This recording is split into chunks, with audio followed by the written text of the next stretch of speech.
গল্প পাহাড়ের কুঁড়ে ঘরে নতুন স্বপ্ন। তৃতীয় পর্ব। পাহাড়ের কুঁড়ে ঘরে ছোট্ট রাহাত ধীরে ধীরে বড় হতে লাগল। তার জন্মের পর থেকেই ইব্রাহিম আর জান্নাতের জীবন ভরে উঠেছিল আনন্দে, আর এখন সেই আনন্দ যেন প্রতিদিন বাড়ছিল। দিনের শুরু হতো ঝর্ণার কলকল ধ্বনি আর পাখির ডাক দিয়ে। ছোট্ট রাহাত মাটিতে খেলা করত, গাছে চড়ার চেষ্টা করত, আর ফলের বাগানে ছোটোছুটি করত। তার চোখে ছিল কৌতূহল, হাসিতে ছিল প্রাণের আলো। ইব্রাহিম ছেলেকে প্রায়ই কোলে নিয়ে পাহাড়ের উঁচু চূড়ায় উঠত। সে বলত, রাহাত, দেখো এই পৃথিবীটা কত বড়। তুমি বড় হয়ে শুধু পাহাড় নয়, মানুষের হৃদয় জয় করবে ভালোবাসা দিয়ে।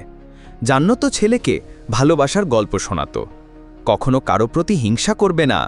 মনে রেখো, আমাদের জীবন যত কষ্টের মাঝেই শুরু হোক, ভালোবাসাই আসল শক্তি। দিন গড়িয়ে মাস, মাস গড়িয়ে বছর।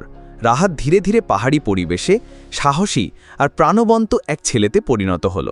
গাছে চড়তে, ঝর্ণায় সাঁতার কাটতে, ফল তুলতে সে ছিল সবার আগে। একদিন রাতে তিনজন বারান্দায় বসেছিল। চাঁদের আলো পাহাড়ে ঝলমল করছিল। রাহাত আকাশের দিকে তাকিয়ে মাকে জিজ্ঞেস করল, মা, এত তারা কেন জ্বলে?